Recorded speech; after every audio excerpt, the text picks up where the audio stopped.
So hello guys, good morning to all of you. आज हम लोग का मैथमेटिकल टूल्स का लेक्चर नंबर है 6। ओके, सो हम लोग आज का मैथमेटिकल टूल्स का लेक्चर नंबर 6 स्टार्ट करेंगे। Till then lecture number 1 to lecture number 5 अभी तक हम लोग मैथमेटिकल टूल्स में trigonometry, logarithm and differential calculus पढ़ चुके हैं। डिफरेंशियल कैलकुलस के लास्ट में हम लोग अभी स्लोप और मैक्सिमा मिनिमा लास्ट क्लास में कवर किया था। सो क्विक रिवीजन कर लेते हैं लास्ट क्लास का। लास्ट क्लास में हम लोगों ने क्या किया था, स्लोप इज इक्वल टू, हम लोग जानते हैं स्लोप इज इक्वल टू क्या होता है, tan theta, and tan theta is equal to हो जाएगा dy बाई dx। इसको हम लोग बोलते हैं स्लोप, है ना। फिर उसके बाद हम लोगों ने निकाला था मैक्सिमा और minima. So for maxima and minima our slope should be 0. So condition was that dy by dx is equal to 0 और tan theta is equal to 0 और slope is equal to 0। एक ही बात है, all are same, है ना। dy by dx को 0 कहिए या tan theta को 0 कहिए या slope को 0 कहिए, तीनों एक ही चीज है ना। So for maxima and minima, these are the condition. For maxima, यहां पर दोनों था, मैक्सिमा और मिनिमा दोनों था। फॉर मैक्सिमा, मैक्सिमा के लिए D square Y by D X square, इसको बोलते हैं डबल डिफरेंशिएशन। तो उसके लिए हमने एक कंडीशन बताया था, for maxima this should be less than 0। अगर आप डबल डिफरेंशिएट करते हो इस इक्वेशन को, अगर वो वैल्यू 0 से कम आ गया तो वो हो जाएगा maxima. And for minima, if double differentiation d square y dx square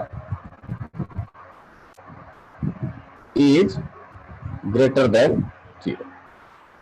so अगर आप डबल डिफरेंशिएट करते हो, double differentiation is greater than 0 आता है, then that value will be minima. ठीक है, so this is the condition for maxima और minima. यहां से जो भी वैल्यू आएगा हमें वो क्या देगा, या तो वो मैक्सिमा हो सकता है या तो वो मिनिमा हो सकता है।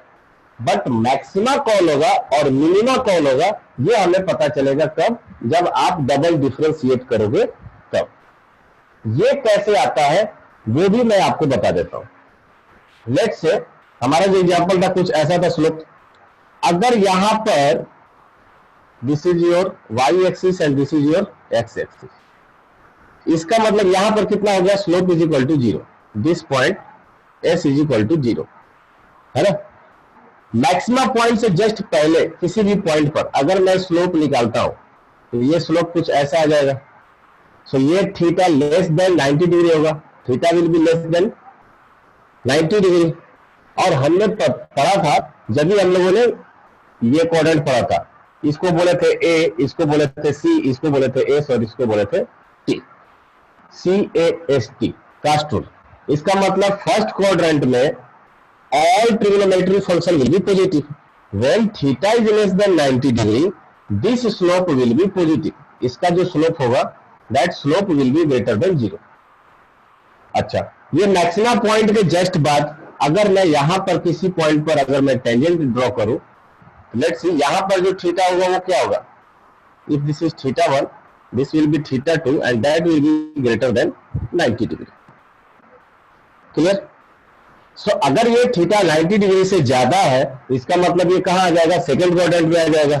और सेकंड क्वाड्रेंट में सिर्फ और सिर्फ क्या था, साइन पॉजिटिव होता था, बाकी के सब नेगेटिव होते थे।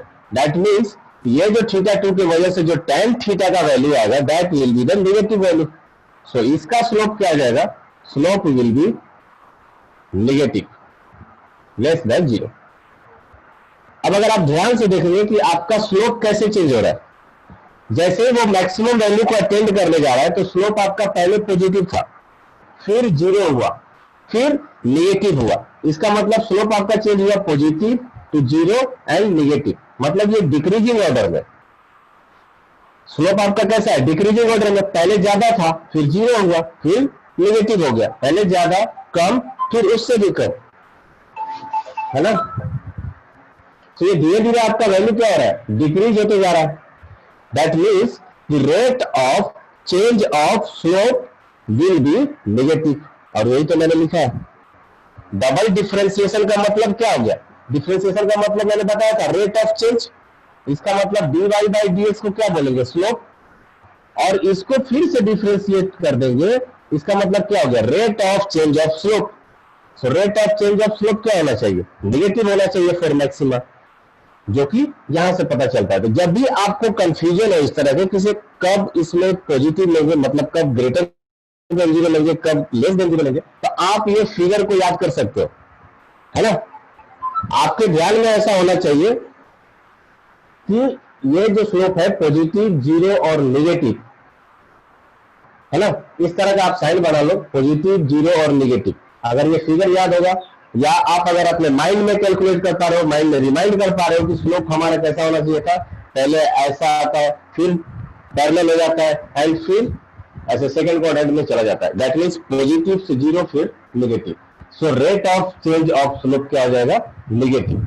तो जब भी कभी कंफ्यूजन हो, जब भी क्या होता ही है जनरली, अभी आपको पढ़ा रहा हूं, अभी आपको याद है, पता तो चल जाएगा, चलो ठीक है ये नेगेटिव है, अगले क्लास तक या 2 क्लास तक आपको याद रहेगा। पर जैसे आपको 5-6 महीने के बाद अगर इसको यूज करने को आया तो आप हो जाओगे कंफ्यूज, तब आपको पता भी नहीं चलेगा कि ये ग्रेटर देन जीरो था या लेस देन जीरो था। मैक्सिमा था तो सब लोग क्या सोचते हैं, मैक्सिमा है तो ग्रेटर देन जीरो लिख देंगे, है ना, क्योंकि जीरो से बड़ा होगा तभी तो वो मैक्सिमम होगा, पॉजिटिव वैल्यू होगा, बट होता एक्चुअली उल्टा है, और वहां पर हम लोग कर लेते हैं मिस्टेक। ओके, सो या तो आप ऐसे कोई याद करने का ट्रिक बना लो, मैक्सिमम है तो डबल डिफरेंशिएशन में उसका उल्टा नेगेटिव लेस देन जीरो होगा, या मैं तो बोलूंगा कि बेस्ट वे है कि आप कंसेप्ट से याद रखिए, positive, zero and negative. Next part, अगर मिनिमा होगा, अगर मिनिमम होगा तो कैसा बनेगा, ये है आपका मिनिमम वैल्यू, यहां पर आपका स्लोप क्या हो जाएगा, zero, slope is equal to zero. अब इसके जस्ट बाद वाला वैल्यू अगर ये देखा जाए तो ये वैल्यू क्या आ जाएगा, positive, this will be the theta one and theta one will be lesser than 90 degree. जहां पर विजिबल ना हो प्लीज पॉज करना, है ना। So theta one will be less than 90 degree. Minimum point से जस्ट पहले अगर हम लोग स्लोप ड्रॉ करेंगे तो ये क्या हो जाएगा, this theta will be greater than 90 degree, तो theta two will be greater than 90 degree. So अगर आप यहां पर देखोगे, यहां पर अगर आप ध्यान से देखोगे तो क्या हो रहा है, थीटा टू 90 डिग्री से ज्यादा होगा, इसका मतलब स्लोप क्या हो जाएगा, नेगेटिव। फिर मिनिमम पर slope zero and minimum point के बाद फिर से स्लोप क्या हो जाएगा, पॉजिटिव। मिनिमम पॉइंट से जस्ट पहले स्लोप आपका क्या था, नेगेटिव, फिर जीरो एंड पॉजिटिव। इसका मतलब आपका slope, rate of change of slope क्या है, इंक्रीजिंग है। दैट मीन्स मिनिमा के लिए आपका rate of change of slope increasing होना चाहिए। तो 2 तरीका है, अगर आप कंसेप्ट से याद रखते हैं तो बहुत अच्छी बात है ना, और या तो आप कोई ट्रिक इस्तेमाल कर लीजिए। आई होप सबको क्लियर होगा, ये पॉइंट क्लियर है क्या, मैक्सिमा एंड मिनिमा। आनंद, अभिनव, अद्या, आदर्श, अमरजीत, अर्चना, आर्यन, भारती, ज्योति, ईशांत, गुलवेशर, नितेश, ओजस्वी, अमृता, प्राची, प्रशांत, प्रियांक, ओके, रश्मि, रेवांश, ऋषभ, कोई प्रॉब्लम, कोई डाउट? ओके अभिनव, क्लियर। अमरजीत, आपको थोड़ा टाइम लगेगा बिकॉज ये आपका सेकेंड क्लास है, सो प्लीज पहले का लेक्चर एक बार रिव्यू करेंगे तो आपको पता चल जाएगा। Okay Bharti, thank you. चलिए नेक्स्ट लेक्चर हम लोग आगे बढ़ते हैं नेक्स्ट टॉपिक पर।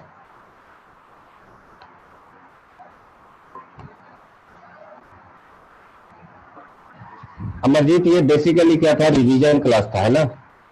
तो इसमें मैं आपको बहुत ज्यादा डिटेल में नहीं बता सकता। अगर आप प्रीवियस लेक्चर देखोगे तो मैं वहां पर मैक्सिमा और मिनिमा को समझाया हो। फिर भी अगर आपको समझ में ना आए तो प्लीज आप फिर से बताइएगा, मैं आपको नेक्स्ट टाइम में एक्सप्लेन कर दूंगा। ओके अमरजीत, चलिए। सो ये हो गया हमारा मैक्सिमा एंड मिनिमा। अब बढ़ते हैं कुछ स्टैंडर्ड ग्राफ के ऊपर। स्टैंडर्ड ग्राफ का वैल्यू कैसा होता है, कैसा ग्राफ दिखता है, या जो आपको बार बार यूज करने को आएगा। स्टैंडर्ड ग्राफ्स, अब ये स्टैंडर्ड ग्राफ्स कैसे होता है, जैसे ही आप फिजिक्स में आओगे तो आपको बहुत सारे इक्वेशंस, बहुत सारे फॉर्मूला मिलेंगे, या बहुत सारा ऐसा चीज होगा जो आपको डिराइव करने को मिलेगा, है ना। और आपके पास ऑप्शन में दिए रहेंगे कि इसका ये जो एक्सप्रेशन आया इसका ग्राफ कैसा बनेगा। तो आपको उस ऑप्शन में से सिलेक्ट करना पड़ता है कि इसका ग्राफ दिखेगा कैसा। एक्चुअली आपको ग्राफ पेपर पे ड्रॉ नहीं करना होता है, आपको बस सिर्फ उसका शेप बनाना होता है। तो आपको वो शेप याद होनी चाहिए, है ना। सबसे पहला, अगर y as a function of x, y as a function of x, और ये कौन सा इक्वेशन होगा, लीनियर इक्वेशन। अगर ये लीनियर इक्वेशन होता है तो ठीक है। Example, y is equal to mx, ये इस तरह का आप लोग पढ़े होंगे 10th में। और अगर डिजिटल फॉर्म में लिखूं तो ये हो जाएगा y is equal to 3x, ऐसा कुछ होगा। अगर x के पावर 1 है, यहां पर पावर 1 है, तो ये कौन सा इक्वेशन हो जाएगा, लीनियर इक्वेशन है, y is equal to 3x, है ना। सो अगर इस तरह का अगर आपको ग्राफ दिया गया है तो आप क्या चेक करोगे, सबसे पहले how to draw a graph. तो सबसे पहले तो आप ये चेक करोगे, first point, what is value of y at x is equal to 0। तो सबसे पहले आप ये चेक करो कि y का वैल्यू जब x इज इक्वल टू 0 हो तो कितना होगा। इससे हमें ये पता चल जाएगा, लेट से कि अगर आपका ये एक्सिस है तो हमें ये पता चल जाएगा कि इसे जब x का वैल्यू 0 है तो ग्राफ कहां से पास हो रहा है, पॉजिटिव y से पास होगा या नेगेटिव y से पास होगा, कहां से पास होगा, या फिर ओरिजिन से पास होगा ग्राफ, ये हमें पता चल जाएगा, है ना। और किसी भी ग्राफ को ड्रॉ करने के लिए आपको याद होगा, 9th-10th में बताए होंगे सर कि ग्राफ ड्रॉ करने के लिए आपको मिनिमम 2 से 3 पॉइंट चाहिए होते हैं, है ना। अगर 3 पॉइंट होगा तो सबसे बेस्ट है, बिकॉज 2 पॉइंट के बीच में हमेशा ग्राफ क्या होता है, स्ट्रेट लाइन ही होता है। 2 पॉइंट को जोड़ने वाली जो लाइन होती है वो हमेशा स्ट्रेट होती है। सो अगर कोई कर्व है तो उसके लिए आपको मिनिमम 3 पॉइंट चाहिए। अगर तीनों पॉइंट को ज्वाइन करने से लाइन स्ट्रेट आती है, then it will be the straight line. तीनों पॉइंट को ज्वाइन करने से अगर आपका कर्व आता है तो then it will be the curve. So minimum आपको 3 पॉइंट चाहिए। तो सबसे पहला पॉइंट क्या मिल जाता है कि x इज इक्वल टू 0 पर उसका वैल्यू कितना है। दूसरा चीज है, second point, find the value of x eight which y is 0। मान लो कि अगर x इज इक्वल टू 0 पर y 0 नहीं आता है, इसका मतलब x का किसी न किसी एक वैल्यू के लिए y 0 आता होगा, है ना। हमें वो वैल्यू फाइंड आउट करना होगा जहां पर y का वैल्यू 0 होता होगा, है ना। तो सेकंड चीज हम लोग ये फाइंड आउट करेंगे। And third point, find value at which graph is maxima और minima. Find the value at which graph is maxima और मिनिमा। यहां पर एक नोट है, वो नोट क्या है, जैसे मैंने बोला था कि मैक्सिमा और मिनिमा के लिए dy बाई dx 0 होना चाहिए। क्या होगा अगर dy by D x zero ना होकर के कोई कांस्टेंट वैल्यू है ना? सो वही नोट है, if dy by D X not equals to zero, और let's say dy by D x is equal to constant, equals to constant,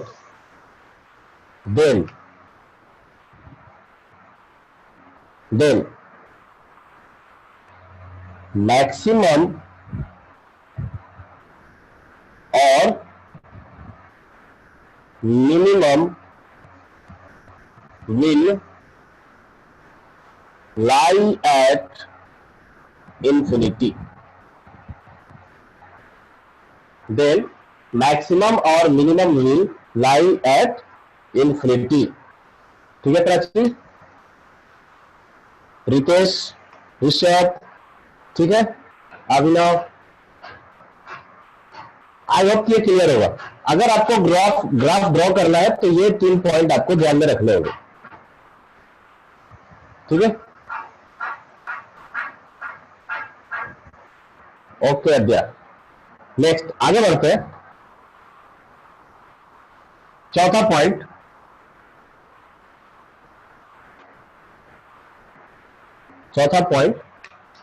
fourth, graph is concave up और कॉन्केव डाउन, कॉन्केव अप और concave down. इसका मतलब क्या हो गया? Concave lens बड़ा होगा, कॉन्केव लेंस कैसा होता है? ऐसा होता है, ठीक है। सो कॉन्केव अप और कॉन्केव डाउन का मतलब हो गया, अगर आपका कोई ग्राफ ऐसा है, दिस इज योर ग्राफ, इसका मतलब ये मिनिमम वैल्यू है ना?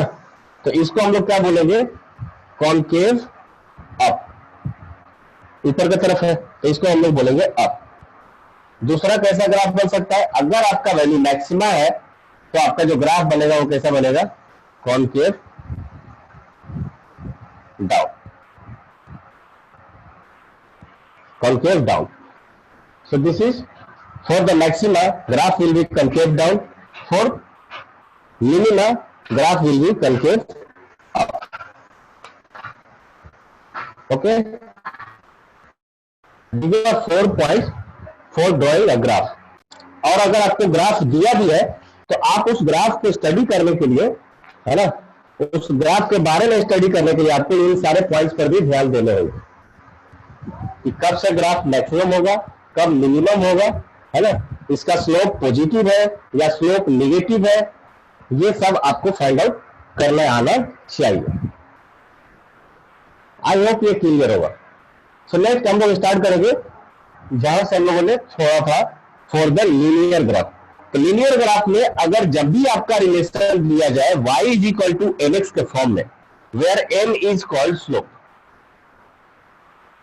कंटिन्यू करिए वहीं से। तो first one is for linear equation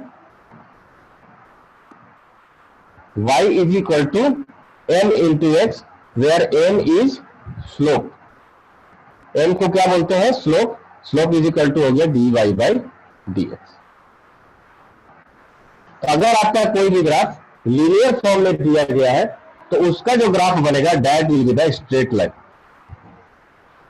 that will be the straight line and will be passing through origin.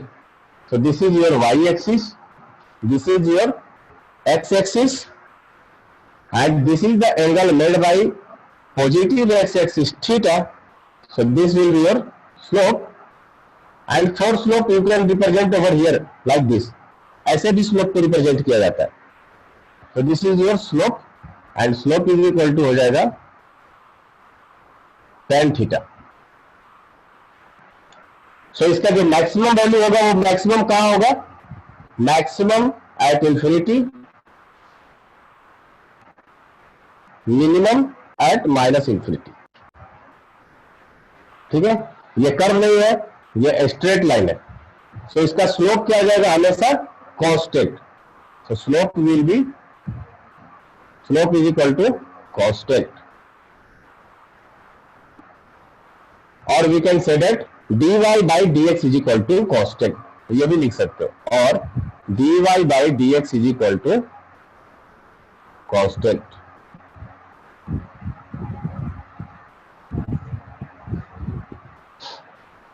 Both are true,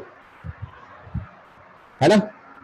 सो अगर ये सिर्फ lx के फॉर्म में है तो ये ग्राफ कैसे जीरो से पास होगा, ये हमने कैसे फाइंड आउट किया, यहां पर x का वैल्यू पुट किया क्या, जीरो, तो y का वैल्यू भी आ गया जीरो। इसका मतलब स्टेप 1 और स्टेप 2 दोनों एक साथ में कैलकुलेट हो गया, y का भी वैल्यू जीरो है, x का भी वैल्यू जीरो है। तो ये ग्राफ ओरिजिन से पास होगा। This is graph number 1। Next will be the graph number 2। हो गया, रैप करो। For graph number 2 linear equation ही होगा, बट ग्राफ ओरिजिन से पास नहीं करेगा। So that will be in the form of y is equal to nx plus c, y is equal to nx plus c। अब point number 1 को revise करिए, at x is equal to 0, at x is equal to 0, y is equal to कितना होगा, c, है ना। Second, ये तो first point था, सेकेंड पॉइंट हो गया क्या, for y is equal to 0, अगर y का वैल्यू 0 कर दे तो x इज इक्वल टू कितना आ जाएगा, minus of c by m, minus of c by m। Okay, फिर इसके बाद क्या करेंगे, चेक करेंगे कि इसका मैक्सिमा और मिनिमा है कि नहीं, किसी पॉइंट पर मैक्सिमम हो रहा है या किसी पॉइंट पर मिनिमम हो रहा है कि नहीं। तो चेकआउट करते हैं third point, dy by dx। अगर dy बाई dx किए तो ये क्या आ जाएगा, इसका वैल्यू आ जाएगा m, बिकॉज ये तो c तो कांस्टेंट है, तो कांस्टेंट का डिफरेंशिएशन हो गया 0, है ना। m x में से x का डिफरेंशिएशन हो जाएगा m, so dy by dx is equal to m। अगर ये वैल्यू कांस्टेंट है, if this value is constant, तो मैंने बताया था कि अगर dy बाई dx का वैल्यू कांस्टेंट आ गया तो उसका जो मैक्सिमम होगा या जो मिनिमम होगा that will be at the infinity. So यहां से हमें 3 पॉइंट आ गया कि इसका कोई मैक्सिमम और मिनिमम नहीं आने वाला। फोर्थ पॉइंट हमने देखा था कि ये जो पावर है, इसका जो रिलेशन है इनके बीच में, ये क्या है, लीनियर है। इसका मतलब ग्राफ कैसा बनने वाला है, straight line. So start from the point 1, x is equal to 0 पर y का वैल्यू c, मतलब this is your x is equal to 0, तो यहां पर जो y का वैल्यू आ गया वो क्या आ गया, c आ गया। Let's say for y is equal to 0, x का वैल्यू है minus of c by m, so let's say this is the minus of c by m, ठीक है।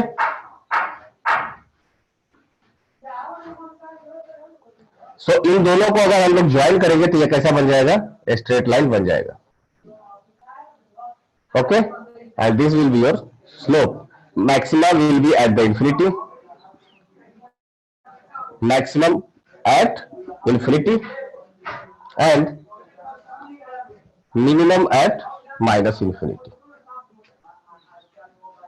ओके आनंद, फिर से बताता हूं, देखिए हमारे पास ये एक इक्वेशन दिया है, y is equal to nx plus c, ठीक है।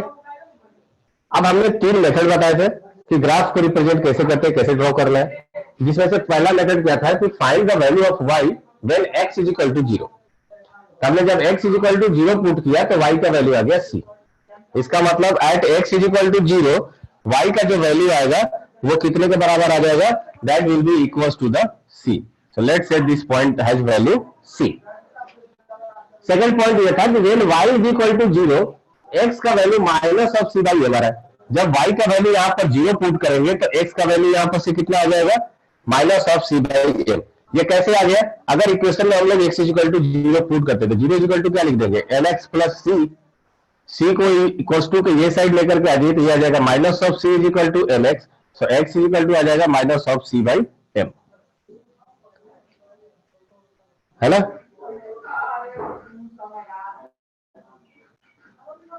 चलिए, सो यहां से हमने y इक्वल टू 0 पर ये निकाल के आ गया, ठीक है। बिल्कुल समझ में आ रहा है रितेश, आनंद, कोई दिक्कत यहां तक?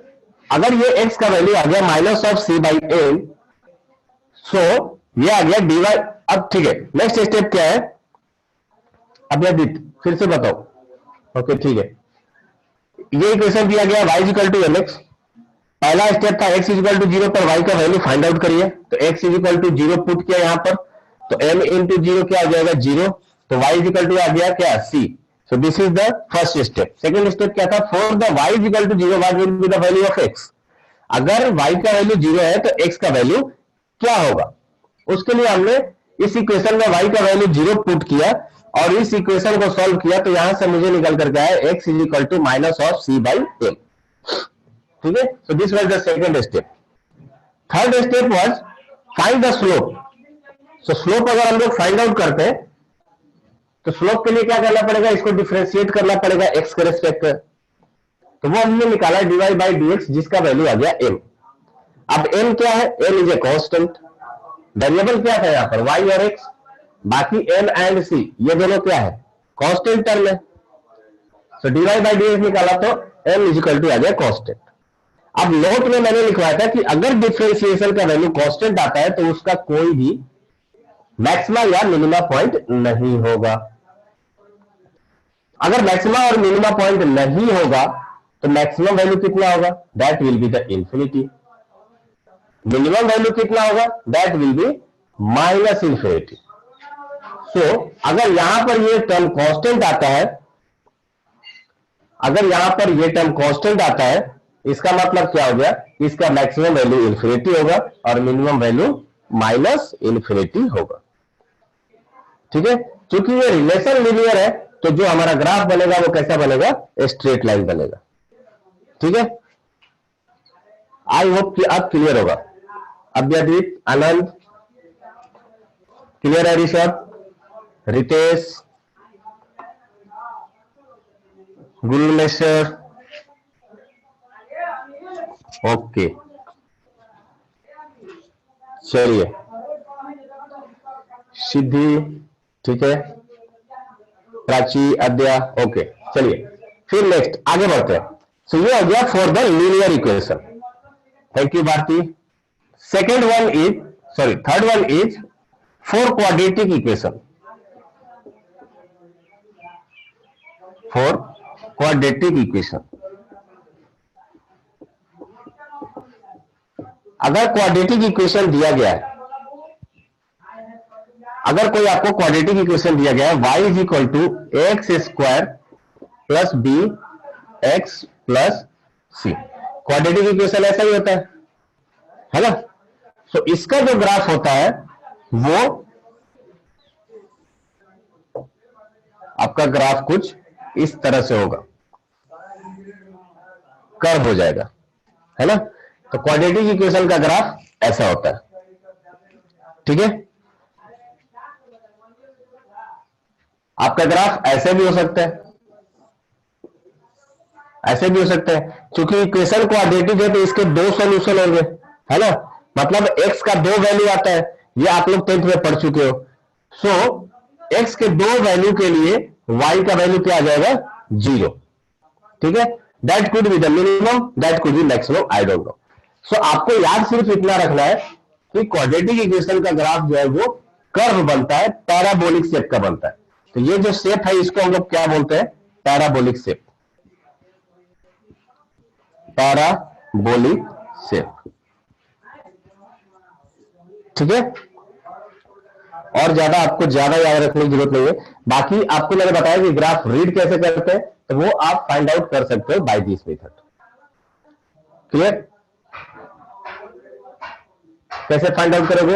एक बार x का वैल्यू जीरो पुट करके देखिए, एक बार y का वैल्यू जीरो पुट करके देखिए, and then slope find out करके मैक्सिमा और मिनिमा पता करिए। सही है, चलिए अब सिर्फ आपको याद रखना कि ग्राफ आपके बनते कैसे हैं। नेक्स्ट है, अच्छा इस टर्म को आपको ऐसे भी लिख सकते हैं ना, फिजिक्स में आपको मिलेगा, आपको कुछ ऐसा भी दिया जाएगा,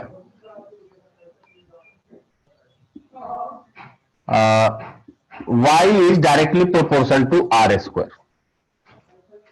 y is directly proportional to are square. So आपसे क्वेश्चन पूछा जाएगा, क्वेश्चन विल बी लाइक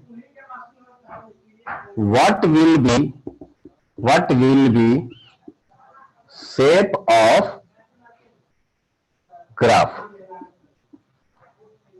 ठीक है, ऑप्शन में आपके पास आ जाएगा लीनियर, दूसरा आ जाएगा पैराबोलिक, थर्ड आ जाएगा हाइपरबोलिक एंड फोर्थ आ जाएगा ellipse. So please answer fast, phone करिए, बताइए कि इसका आंसर क्या हो सकता है। अगर आपके पास कोई क्वेश्चन दिया गया है या कोई आपको फॉर्मूला दे दिया गया, that is directly proportional to are square, so बताइए कि वो उसका कर्व होगा वो किस शेप का होगा, लीनियर होगा, पैराबोलिक होगा, हाइपरबोलिक होगा या इलिप्स होगा। Nitesh Ranjan, Abhyadeep, too very good, Aryan, Gaurav, Ojaswi, चलिए सबका आंसर एक ही है, सिद्धि, प्रशांत, प्राची, अभिषेक, वेरी गुड गोविंद, अमोल, रेवांश, अद्या, चलिए ठीक है, बहुत अच्छी बात है। सो सबने करेक्ट बताया। सो हमें क्या पता चला यहां से कि y is directly proportional to are square. अगर power, okay Tanya thank you, अगर आपके पावर स्क्वायर में है, इसका मतलब ये कौन सा इक्वेशन हो गया, क्वाड्रेटिक इक्वेशन। और अगर इक्वेशन क्वाड्रेटिक होगा दैट मीन्स उसका जो शेप होगा वो पैराबोलिक होगा। अब ये पैराबोलिक एक्स एक्सिस को कहां कट करेगा, वाई एक्सिस को कहां कट करेगा, ये कनकेव अप होगा या कनकेव डाउन होगा, उसके लिए हम लोगों ने मैक्सिमा मिनिमा इसके पहले के जितने भी स्टेप्स थे वो फॉलो करने होंगे। चलिए, तो आई होप कि ये क्लियर होगा। और ज्यादा आप लोग जब मैथ्स पढ़ोगे तो बहुत ज्यादा डिटेल में पढ़ोगे, या जब हम लोग फिजिक्स पढ़ेंगे तो आपको जब भी जरूरत होगा वहां पर और ज्यादा डिटेल में बताएंगे। फिलहाल आपके दिमाग में ऐसी होनी चाहिए कि चीजें ऐसी भी होती है। चलिए नेक्स्ट है क्यूबिक इक्वेशन। नेक्स्ट है क्यूबिक इक्वेशन। क्यूबिक इक्वेशन का जो ग्राफ बनता है उसका शेप कुछ इस तरह से होता है। वो देखने में होता है पैराबोला पर होता नहीं है पैराबोला, है ना। ये पहले थोड़ा सा स्ट्रेट जाएगा फिर ऐसा अचानक से उसका स्लेब बहुत हाई हो जाएगा, है ना। सो आपको दिखने में लगेगा कि से ये पैराबोला है पर ये होता नहीं है। क्यों? क्योंकि जीरो से कुछ डिस्टेंस तक इसका स्लोप बहुत ही स्लो चेंज होता है and after that all of the sudden जो इसका स्लोप में हाइक होता है वो बहुत ज्यादा हो जाता है ना। तो स्लोप आपका कुछ इस तरह से बनता है, कर्व भी आपका कुछ इस तरह से बनेगा। This will be the Y axis and this one will be X axis. और क्यूबिक इक्वेशन बोलेंगे कब? जब y is directly proportional to r raise to power cube और x raise to power cube. जिसका मैक्सिमम ऑर्डर 3 हो उसको हम लोग बोलेंगे क्यूबिक इक्वेशन। एग्जांपल के तौर पर हम लोग बोल सकते हैं y is equal to 3x cube plus 2x minus 3, है ना। तो देखिए एक ही यहां पर टर्म है, सॉरी 2x भी लेना पड़ेगा, एक ही टर्म है यहां पर, x का एक क्यूब हो गया और एक x रेज टू पावर 1 है। तो x रेज टू पावर 1 है, इसका मतलब ये लीनियर ग्राफ नहीं है या लीनियर इक्वेशन नहीं है। यहां पर मैक्सिमम ऑर्डर कितना है? 3 है। So this will be a cubic equation. तो इसका ग्राफ कुछ इस तरह से आएगा। हाँ, अगर x का वैल्यू अगर आप 0 पुट करोगे तो y का वैल्यू -3 आ जाएगा। अगर x का वैल्यू अगर आप 0 पुट करोगे तो y का वैल्यू -3 आएगा। तो ये ग्राफ इसके लिए x इज इक्वल टू 0 से पास ना होकर के ये ग्राफ कहां से पास होगा? At x is equal to 0 this will be pass at the something like this. ये कुछ यहां से x is equal y is equal to sorry -3 आएगा ना।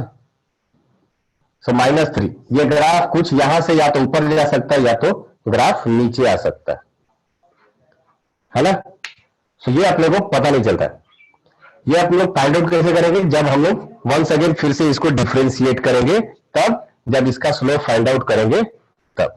तो वो जब जरूरत होगा अपन लोग तब कर लेंगे। वो 3 स्टेप आपको ध्यान में रहनी चाहिए कि ग्राफ को रीड कैसे करते हैं, पहचानते कैसे है, ठीक है, उसको ड्रॉ कैसे कर सकते हैं। So for cubic equation graph will B look like this. Next है अच्छा, इस ग्राफ का कोई नाम नहीं है ना? इस ग्राफ को क्या नाम दूं बता दे। नेक्स्ट है इनवर्स रिलेशन। इनवर्स रिलेशन, इसका मतलब क्या हो गया? If y is directly proportional to 1/x, अगर y का वैल्यू x के डायरेक्टली प्रोपोर्शनल 1/x के डायरेक्टली प्रोपोर्शनल है, y is directly proportional to 1/x, ऐसा कुछ है, तो जो आपका कर्व बनता है वो बनता है कुछ इस तरह। ये आपका कर्व बनेगा कुछ इस तरह। सो ये हो जाएगा y is directly proportional to 1/x, और इस कर्व का नाम है हाइपरबोलिक। हाइपरबोलिक। तो जब भी कोई आपको इक्वेशन इस फॉर्म में आ जाए, है ना, सो ये बनता है हाइपरबोलिक। ठीक है? लाइक आपको कोई पोटेंशियल एनर्जी बोल दिया गया, है ना? पोटेंशियल एनर्जी का फॉर्मूला होता है के क्यू डिवाइडेड बाई आर, के Q1 Q2 divided by are, है ना?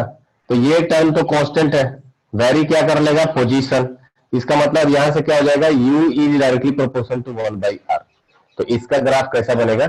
ऐसा। तो आपको डायरेक्ट पूछ देगा कि पोटेंशियल एनर्जी और डिस्टेंस के बीच में ग्राफ कैसा बनेगा, आपका आंसर होगा हाइपरबोलिक। या अगर आपको ऑप्शन में ऐसा ग्राफ ड्रॉ करके दिया होगा तो आप फाइंड आउट कर लोगे कैसा होगा। आई होप कि क्लियर होगा ये। ठीक है? उसके बाद कुछ और स्टैंडर्ड ग्राफ्स है, ये मैं मिटा रहा हूं। चलिए, कोई डाउट हो तो प्लीज यूज योर चैट, आप लोग बीच में बताते जाइए, है ना? क्या डाउट है, क्या प्रॉब्लम है? क्लियर है Prachi? Okay, very good. So next है, नेक्स्ट पार्ट है graph of E X. Graph of E raise to power X. So E raise to power X का जो ग्राफ बनता है वो बनता है कुछ इस तरह। E raise to power X, देखो y is equal to E raise to power x,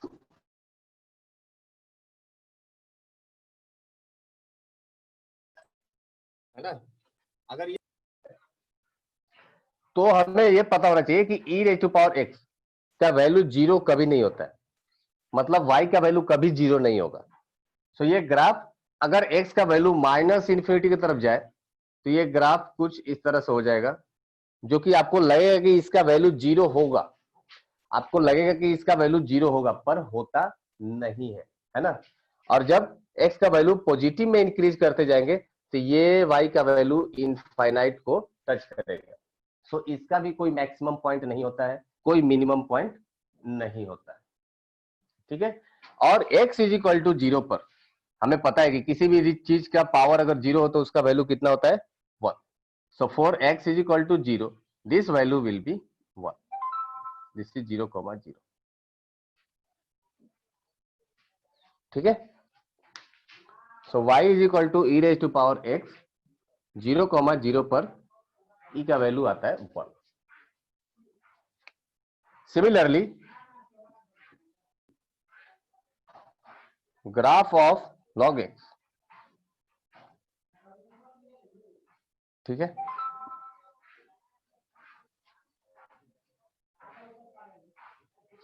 इसका जो ग्राफ आता है log x का ग्राफ,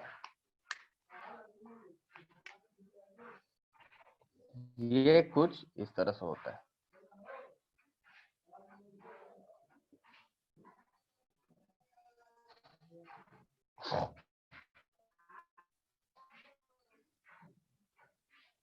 और ये वैल्यू होता है 1 y, और ये हो जाता है log 1 का वैल्यू हो जाता है 0।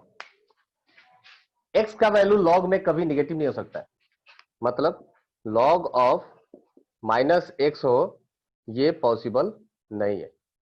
Graph x is equal to 0 से नीचे negative, even log of zero भी पॉसिबल नहीं है, लॉग ऑफ जीरो ये पॉसिबल नहीं है,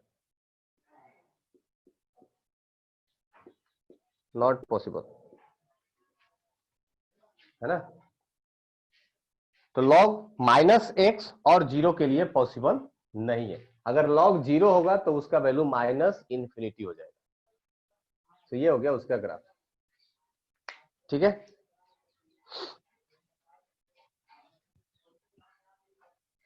चलिए आगे बढ़ते हैं। नेक्स्ट क्या है, x square plus Y square is equal to are square. अगर इस तरह का कोई ग्राफ आ जाए, ओके तन्या थैंक यू, अगर इस तरह का कोई आपको ग्राफ आ जाए तो ये एक सर्कल का ग्राफ होता है। ये इक्वेशन एक सर्कल का है जिसका ओरिजिन 0,0 होगा, जिसका ओरिजिन 0, ओरिजिन बोल रहा हूं, उसका सेंटर 0,0 होगा। X square plus Y square equal to are square, जिसका सेंटर 0,0 होगा और उसका रेडियस ये आर के बराबर होगा। अगर इस तरह का अगर आपका कोई इक्वेशन बनता है तो ये, अच्छा मान लीजिए इस फॉर्म में ना दे करके आपको ऐसे भी दिया जा सकता है, y square is equal to some constant minus x square, तो इसको इधर लेकर के आ जाइए तो सेम चीज है। तो डोंट बी कंफ्यूज कि आपको जरूरी नहीं कि हमेशा इस फॉर्म में ही है। जब आप सॉल्व करोगे इक्वेशन को तो हो सकता है कि इस फॉर्म में भी आपको आ जाए। अगर ये फॉर्म में आता है तो भी ये क्या है, सर्कल है जिसका सेंटर 0,0 होगा और उसका रेडियस आर के बराबर होगा, ठीक है।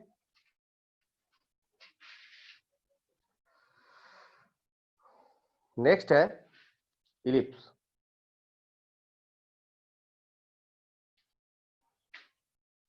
नेक्स्ट होगा आपका इलिप्स। तो इलिप्स का इक्वेशन क्या होता है, इलिप्स का इक्वेशन है x square by A square plus Y square by B square is equal to 1। For ellipse, number पता नहीं कितना चल रहा है। सो इलिप्स का इक्वेशन होता है x square divided by A square plus Y square divided by B square is equal to 1। और इलिप्स दिखने में सर्कल की तरफ होता है लेकिन ये होता नहीं है, ये ऊपर से चपटा होता है और बीच में ये अंडा की तरह हो गया ओवल शेप। इसके दो सेंटर होते हैं, मतलब एक फोकस 1 और एक दूसरा हो गया फोकस 2।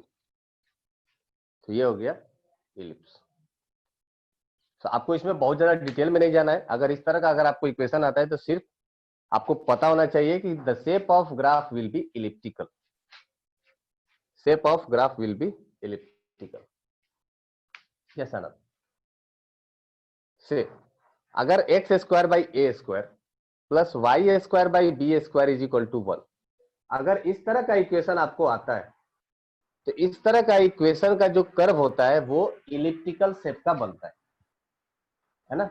और इलिप्टिकल शेप का कुछ अगर प्रैक्टिकल एग्जांपल देखें, जैसे ऑर्बिट ऑफ अर्थ, तो ग्रेविटेशन में आपको एक ऐसा टॉपिक मिल जाएगा जहां पर आपको ऐसा इक्वेशन शायद डिराइव करना पड़े और आपसे पूछा जाएगा कि से ये जो इक्वेशन आया इसका ग्राफ या इसका कर्व या इसका पाथ कैसा होगा।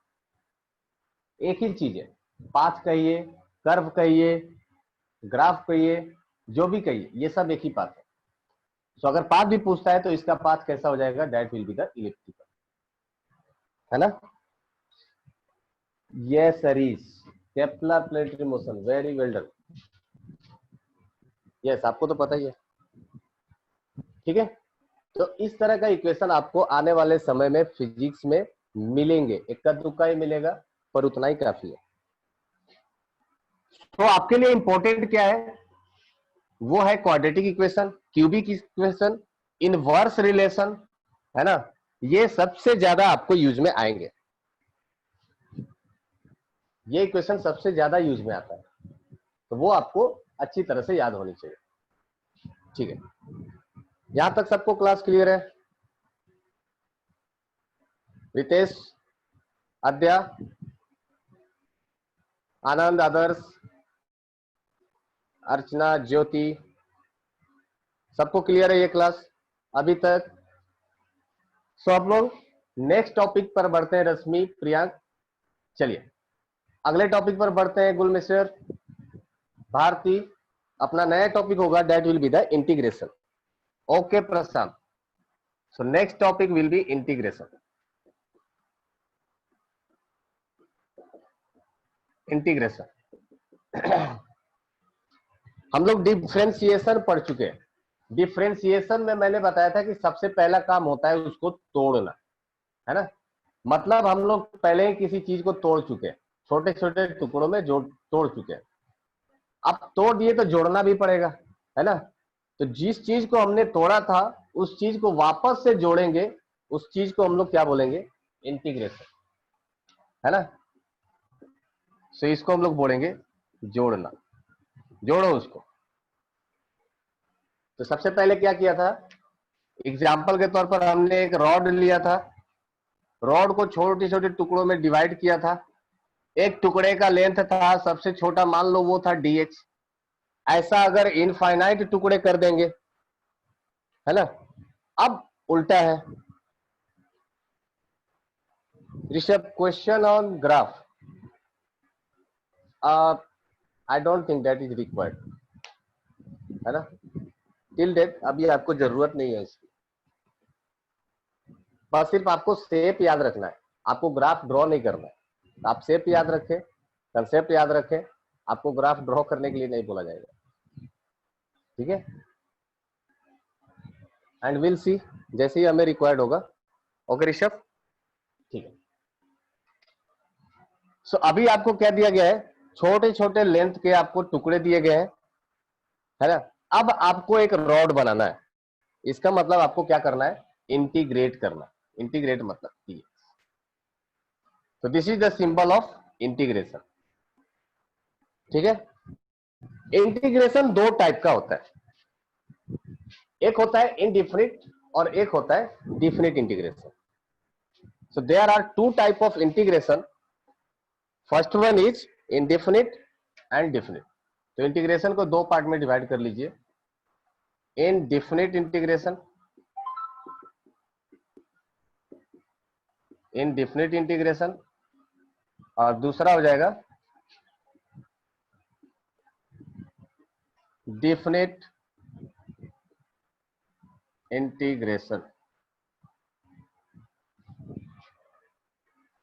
Indefinite integration and definite integration. Indefinite integration का जो सिंबल होता है that is like this one, ठीक है। This is symbol.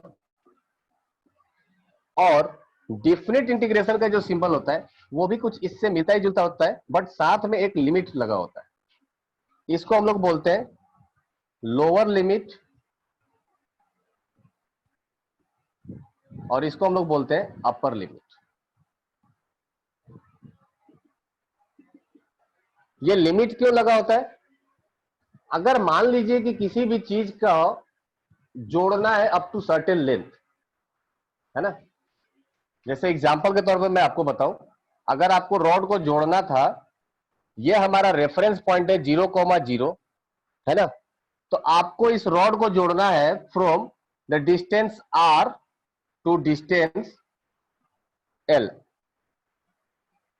From distance r to distance l। ये सारे छोटे छोटे टुकड़ों को हमको जोड़ना है। कहां से लेके कहां तक? ओरिजिन से r डिस्टेंस से लेकर के ओरिजिन से l डिस्टेंस तक, है ना। इसका मतलब हमें क्या दिया गया है? एक सर्टेन लिमिट बनाया गया, and this is our limit. What is the minimum limit? That is the r, and what is the maximum limit? That is capital L, ठीक है।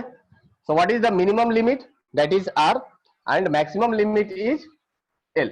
सो इन डिफिनिट में जो हम लोग डिफिनिट इंटीग्रेशन के लिए जो लिमिट लगाएंगे वहां पर लोअर केस क्या हो जाएगा? r, और अपर केस क्या हो जाएगा? L।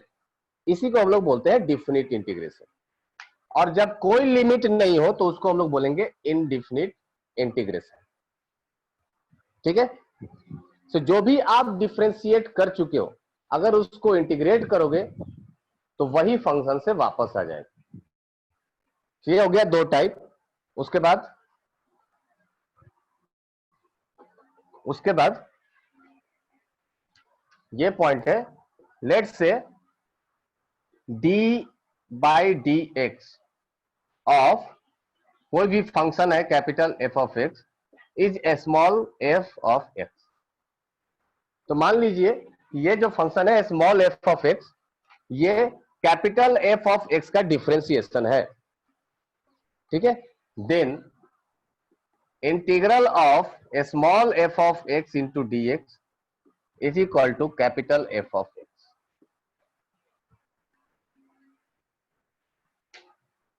यहां पर लिखिए इफ,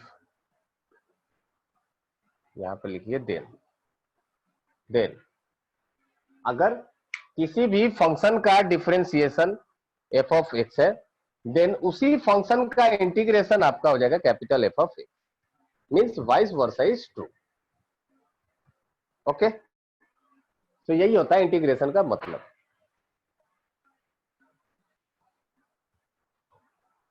आगे बढ़ते हैं इसमें।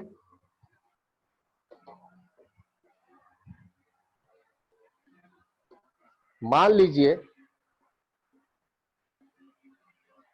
अब इंटीग्रेशन में बहुत सारा फॉर्मूला होता है ना। तो फॉर्मूला जैसे डिफरेंशिएशन में था वैसे ही क्या होगा इंटीग्रेशन में था। सर सेम होता है क्या अभ्यादित, क्या सेम होता है? फॉर्मूला सेम होता है क्या? नहीं नहीं नहीं नहीं, नहीं। थोड़ा डिफरेंट होता है। डिफरेंशिएशन एंड इंटीग्रेशन का फॉर्मूला थोड़ा अलग अलग होता है। सो फॉर्मूला नंबर 1 से स्टार्ट करते हैं। Formula for integration, formula for integration.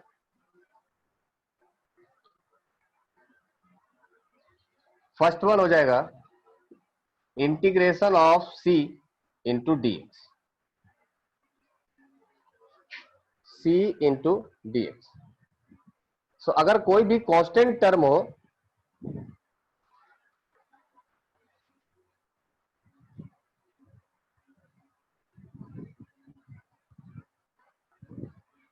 ठीक है, अगर कोई भी कांस्टेंट टर्म हो तो वो इंटीग्रेशन से बाहर निकल जाता है। मतलब ये आ जाएगा c इंटू डी एक्स, और dx का इंटीग्रेशन होता है only x, so it will become cx। और अगर ये इंडेफिनिट इंटीग्रल है तो यहां पर एक कांस्टेंट और ऐड हो जाएगा k, जिसको बोलते हैं इंटीग्रल कांस्टेंट। इंटीग्रल कांस्टेंट समझ में आया अरीज? एमडी अरीज क्लियर है क्या? कोई डाउट है आपको? वाई वी एड के, ओके अरीज कोई दिक्कत है तो बोलो। मीनू कोई दिक्कत है तो ठीक है, फिर से बोलता हूं। देखो लेट्स से कि आपके पास कोई कांस्टेंट है, उसको dx के रेस्पेक्ट में इंटीग्रेट करते हैं। अगर कोई कांस्टेंट है तो आप उसको इंटीग्रल से बाहर निकाल सकते हो एज इट इज, कोई दिक्कत नहीं। दिस इज अ रूल, है ना। Why this rule is valid I don't, ये तो मैथ्स वाले बताएंगे। सो इंटीग्रेशन में ऐसा रूल है कि अगर आपके पास कोई कांस्टेंट है जिसको dx के रेस्पेक्ट में इंटीग्रेट करना है, तो उस कांस्टेंट को इंटीग्रेशन से बाहर निकाल लीजिए। मतलब c को इंटीग्रेशन से बाहर निकाल दिए और dx का इंटीग्रेशन हो जाता है x। सो dx का इंटीग्रेशन करके लिख दिया c इंटू एक्स, साथ में एक टर्म ऐड कर दिया k, जिसको बोलते हैं इंटीग्रल कांस्टेंट k। अब ये इंटीग्रल कांस्टेंट इसलिए k ऐड करते हैं बिकॉज हमें लिमिट पता नहीं है कि हमें इंटीग्रेट कहां से कहां तक करना है ना। सो वो हम लोग फाइंड आउट करते हैं by the means of boundary values. वो अपन लोग बाद में जब फिजिक्स पढ़ेंगे और डिटेल में तो आपको पता चलेगा कि k का वैल्यू कैसे फाइंड आउट करते हैं, है ना, या k का एक्चुअल मीनिंग क्या है, प्रैक्टिकल एप्लीकेशन क्या है। बाउंड्री कंडीशंस जो भी होता है वहां से हम लोग k का वैल्यू पता कर लेते हैं।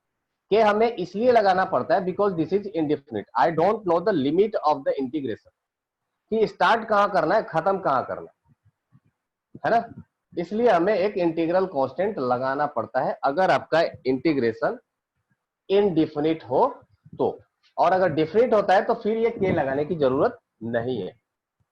ठीक है, आई होप क्लियर होगा। ये के लगाने के पीछे का मकसद ये है कि हमारे पास लिमिट पता नहीं होता है, इसलिए हम लोग इंटीग्रेशन में एक टर्म कांस्टेंट ऐड कर देते हैं।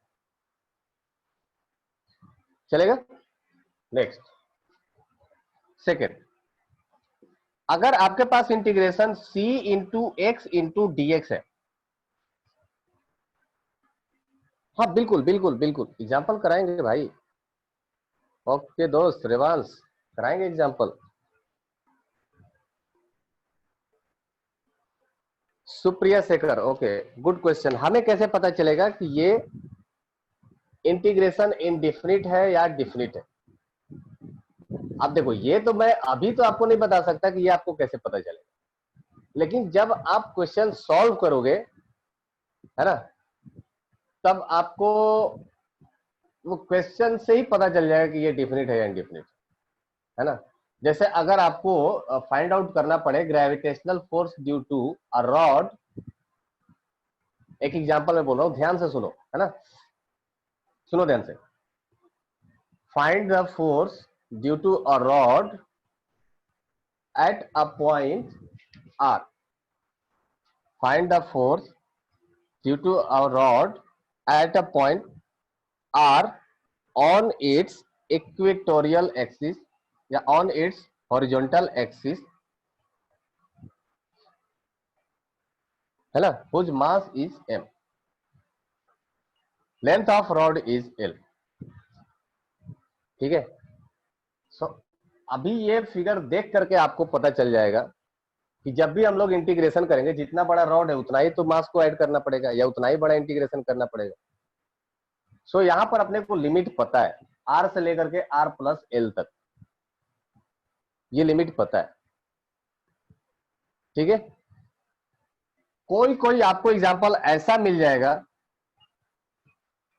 जहां पर आपको लिमिट पता ही नहीं होगा। जैसे से डेट कि आपके पास एक रॉड है और इसके वजह से इसके एक्सिस पर ग्रेविटेशनल फील्ड का फॉर्मूला डिराइव करें, इसके एक्सिस पर ग्रेविटेशनल फील्ड का फॉर्मूला डिराइव करें, है ना। तो शायद यहां पर भी आपको लिमिट पता हो या नहीं है, नहीं भी हो सकता है, पता भी हो सकता है। अभी अगर ये रॉड का लेंथ पता होगा, रॉड का लेंथ पता होगा तो ये आपका डेफिनेट इंटीग्रेशन होगा। रॉड का लेंथ नहीं पता होगा तो ये ऐसे ही उसमें कोई एक टर्म छोड़ देंगे। अगर ये लेंथ नहीं पता है, रॉड का लेंथ नहीं पता है, तो ये इनडिफिनिट इंटीग्रल हो जाएगा, फिर एक कांस्टेंट लगा करके छोड़ देंगे। ओके आनंद, ठीक है ठीक है ठीक है शेखर। सो हाँ, क्वेश्चन अभी नहीं, क्वेश्चन मैं कराऊंगा, अभी पहले फॉर्मूला तो देख लें। अब इस पे क्वेश्चन क्या करो, integral of 2x, integral of 2 into D x, तो ये हो गया 2x प्लस सी, खत्म। उस पे क्वेश्चन क्या करो, मजा भी नहीं आएगा, थोड़ा स्टैंडर्ड का क्वेश्चन भी तो होना चाहिए। ये एक एग्जांपल है, एग्जांपल नहीं फॉर्मूला है, कोई कांस्टेंट टर्म है into x integration with dx. हाँ राना बोलो, बोलो अभ्यादित्य, क्या डाउट है? ठीक है, तब तक आप डाउट लिखिए, मैं इधर इसका फॉर्मूला लिखता हूं। सो इसका हो जाएगा, कांस्टेंट टर्म को बाहर करो, integration of x into D X करो, है ना। सो इसको लिख सकते हैं C X square by 2 plus any constant here. अब ये x का एक्स स्क्वायर बाई 2 कैसे हो गया, इसके लिए एक और फॉर्मूला है, वो देख लीजिए। Integration of x raise to power n into D x is equal to होता है x raise to power n plus 1 divided by n plus 1 plus constant. बोलो अभ्यादित्य, आपका डाउट क्या था? ये 3 फॉर्मूला हो गया, है ना। चलिए अब इसके बेसिस पर कुछ एग्जांपल्स कर लेते हैं।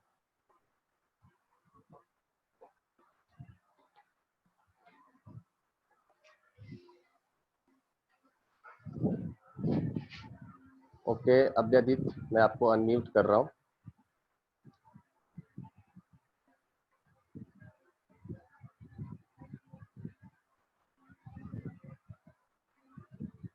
ठीक है, बोलो अभी, यू कैन अनम्यूट योरसेल्फ।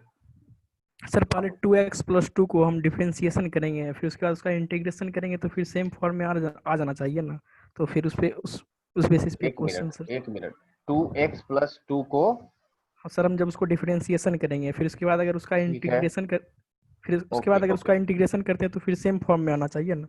हाँ ठीक है। अगर इसको हम लोग डिफरेंशिएट करेंगे, ठीक है, yes sir. Okay stay online, तो ये हमारा कितना हो जाएगा वैल्यू 2 और प्लस 0, ये होना चाहिए। अब हम लोग 2 को इंटीग्रेट करते हैं, तो 2 इंटू डी एक्स, और ये हो गया इंटीग्रेशन। हमारा क्या हो जाएगा यहां से, कांस्टेंट टर्म है फ्रॉम दिस फॉर्मूला, यही है ना, 2 इंटू डी एक्स। यहाँ पर 2 क्या है, कांस्टेंट है, सो 2 को हम लोग बाहर निकाल लेते हैं, इंटीग्रेशन ऑफ डी एक्स कर लेते हैं। तो यहां से क्या हो जाएगा, 2 इंटू एक्स प्लस कॉन्स्टेंट के। अब ये जो कांस्टेंट है के, यही तो है जी। अब यहां पर आप 2 भी लिख सकते हो, 3 भी लिख सकते हो, कोई भी कांस्टेंट रख सकते हो। इसलिए तो मैंने बोला कि that depends upon your boundary condition.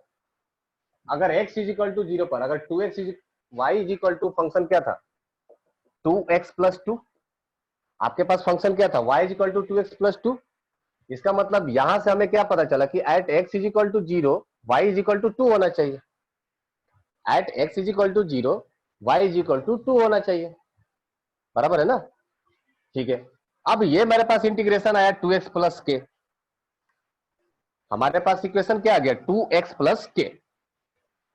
Hopefully हमारे पास बाउंड्री कंडीशन ये है कि अगर x इज इक्वल टू 0 हो तो y का वैल्यू 2 होना चाहिए। सो यहां से हम लोग लिख सकते हैं y is equal to 2x plus k, है ना। From boundary condition we can say at x is equal to 0 y is equal to 2, ठीक है। So putting this value we will get 2 is equal to 2 into 0 plus के। सो यहां से जो k का वैल्यू आ गया वो कितना आ जाएगा, k इज इक्वल टू 2। सो ये 2 का वैल्यू हम लोग यहां पर पुट कर देंगे तो हमारा वैल्यू कितना हो जाएगा, y is equal to 2x plus. इसलिए तो मैंने बताया था कि जो इनडिफिनिट इंटीग्रल होता है उसके साथ एक कांस्टेंट के पुट कर देते हैं, बिकॉज हमें बाउंड्री कंडीशंस पता नहीं है अभी।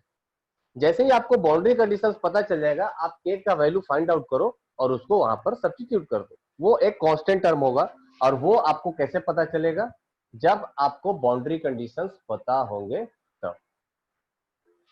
आई होप अभ्यादित अभी क्लियर होगा आपको। अगर आपको 2x+2, ओके अभ्यादित, थैंक यू। चलिए और भी एग्जांपल करते हैं इसके ऊपर।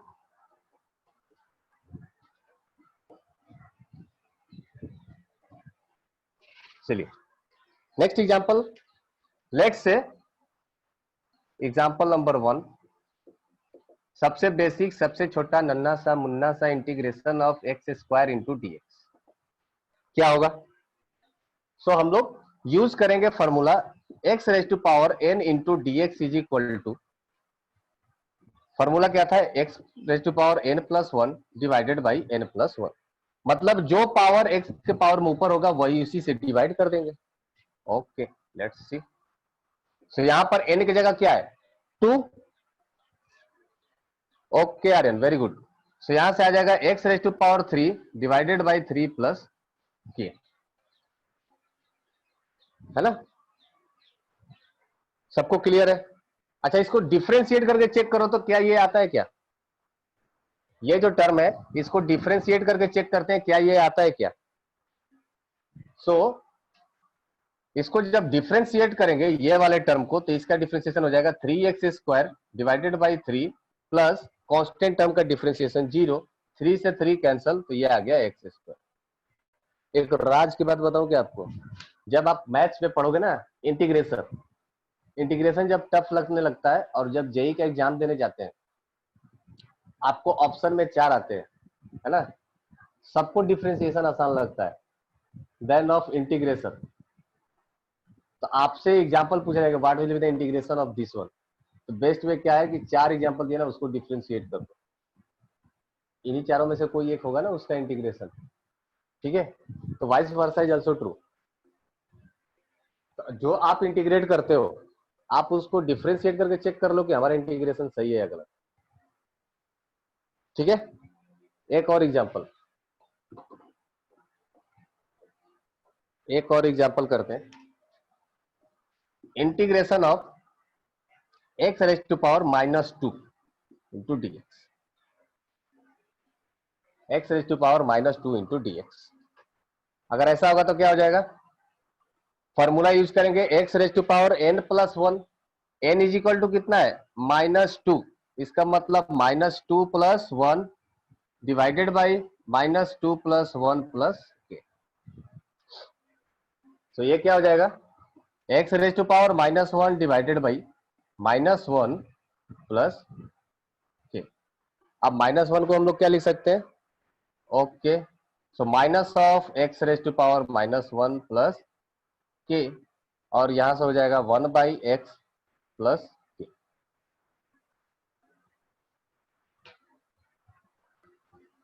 आया, ये हो गया, वेरी गुड। चलिए नेक्स्ट एग्जांपल फाइंड आउट करिए, integration of root of x into dx।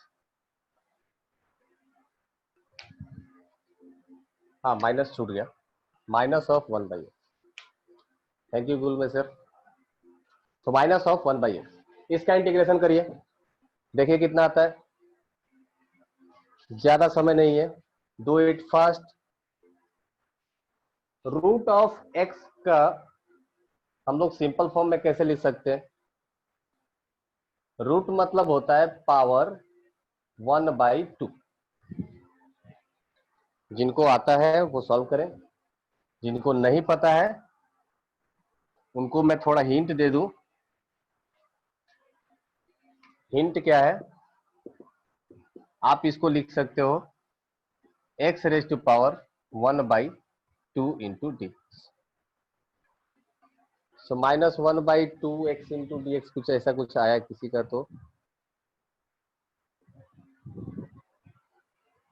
Rishabh का आया -1/2 प्लस k, -1/2 ही आएगा, x का टर्म नहीं आएगा, क्या बात कर रहे हो यार, x वेनिस, देखते हैं। तो ये हो जाएगा x raise to power 1/2 plus 1 divided by 1/2 plus 1 plus k। हाँ, x raise to power 3/2 divided by 3/2। Abhinav, Supriya कैसे आ गया x रेज टू पावर 1, कैसे, भारी मिस्टेक, गलती से गलती हो गई आपसे।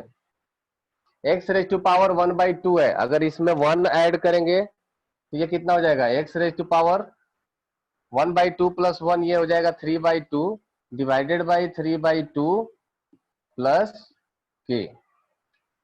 ये आएगा आंसर, सही है ना।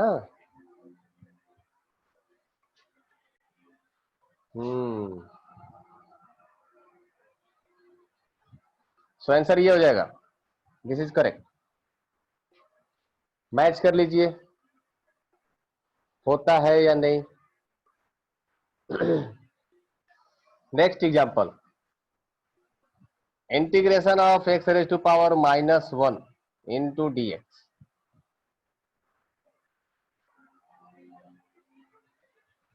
Integration of x raise to power -1 into dx। Abhyadit 1/x plus k नहीं, आर्यन 0, सुप्रिया नहीं, रेवांश 0 ठीक है, keep trying. K plus infinity arise नहीं, Aryan not defined, yes very good. So Aryan ने फाइनली बोला इसको, this will be not defined, yes of course. अगर आप देखेंगे बाय दिस रूल तो आपका वैल्यू आना चाहिए x raise to power minus of 1 plus 1 divided by minus of 1 plus 1 plus k, है ना।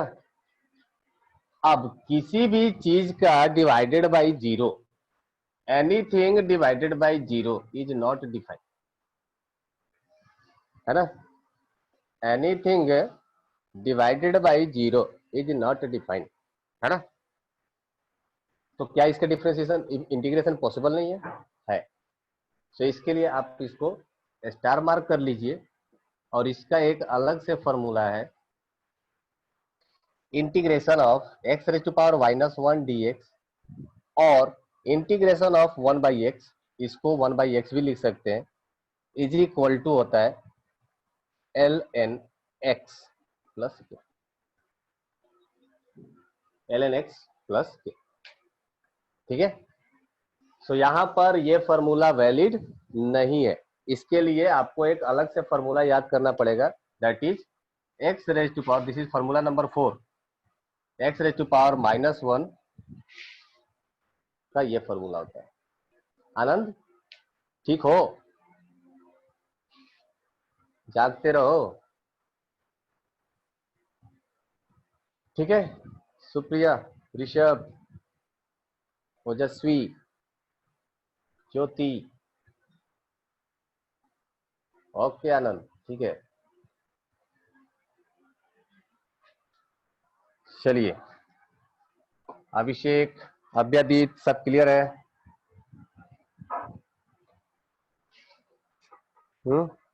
ओके, ठीक है। So this was the formula number 4। Okay, next है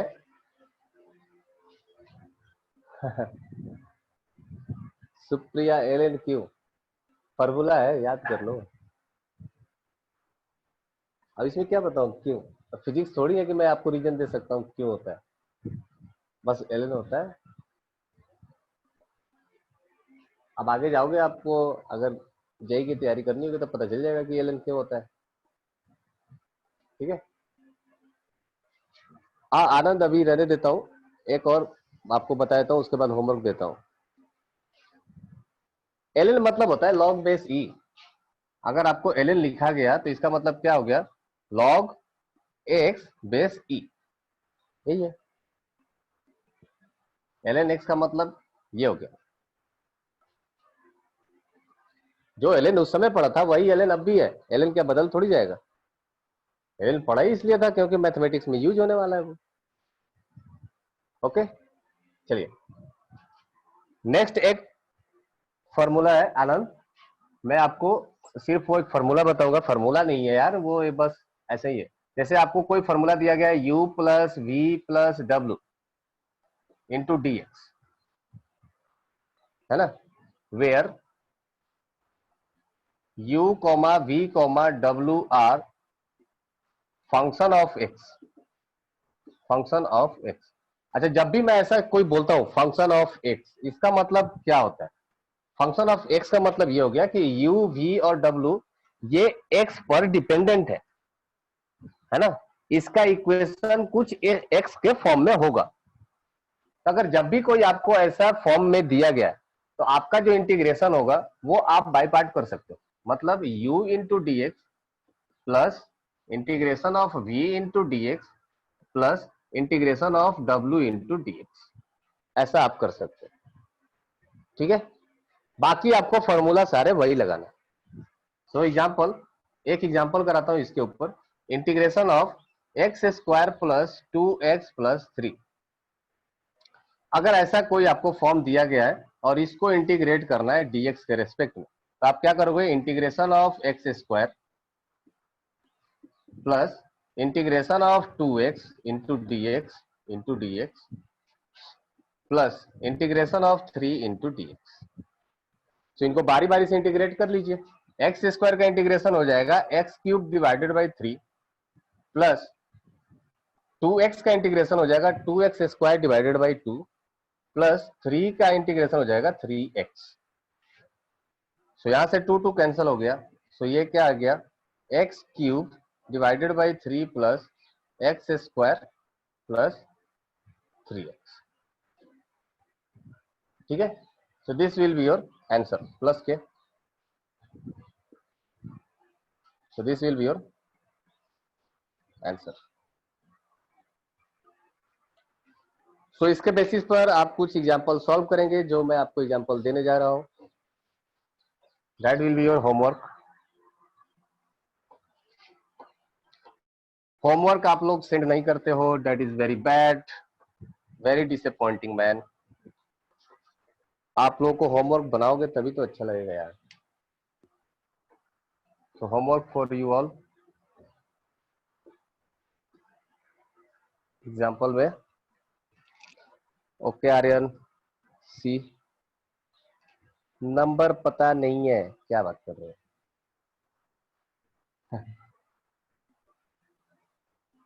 नंबर पूछ लेते।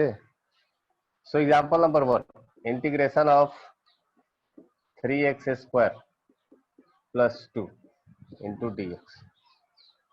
एग्जाम्पल नंबर 2,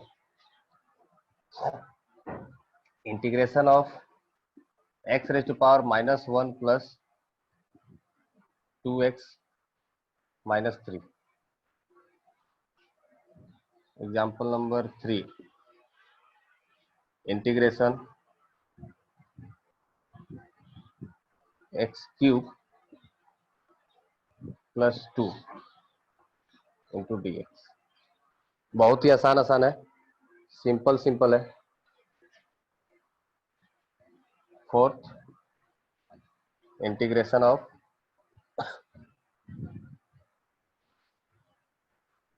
ग्रुप में है, नंबर ग्रुप में है, बोर्ड पर दे दूं, जो जो देखेगा सब मिस कॉल मारने लगेंगे ऐसे ही। ठीक है, ग्रुप में मैं बता दूंगा।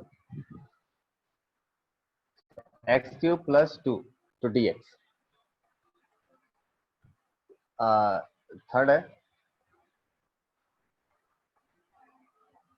e raised to power x plus x square minus 2x। अच्छा, e raised to power x से घबराना मत, क्योंकि integration of e raised to power x into D X का सेम होता है e raised to power x plus c। ठीक है।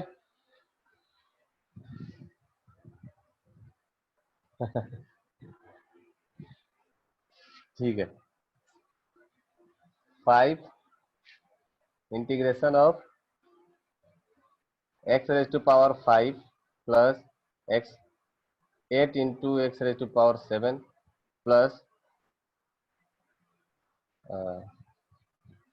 Plus 9 into x raise to power 8 into D X. I know Abhyadeep, सब सिंपल है, बस सिर्फ आपको सॉल्व करना है। क्वेश्चन नंबर 2 वैसे ही है, हाँ सब ऐसे ही है। तो बस सिर्फ ज्यादा नहीं, 4 एग्जाम्पल अभी एंजॉय करो। अभी तो फिजिक्स में अपन लोग पैर रख रहे हैं, फिर तो जो होमवर्क मिलेगा ना फिर ऐसे बोल दोगे। और हाँ, ग्रुप में किसी ने भी तो बोला था कि आयरोडो सॉल्व करने के लिए, भाई प्लीज अभी आयरोडो नहीं, सॉल्व करेंगे यार अपन लोग, आयरोडो भी सॉल्व करेंगे। आयरोडो कोई बहुत बड़ी बात है थोड़ी ना। ठीक है, मैं इसका फोटो क्लिक करके आपके ग्रुप पर डाल दूंगा, अगर जरूरत होगी मैं एज इट इज बोर्ड का फोटो क्लिक करके ग्रुप पर डाल दूंगा। ठीक है।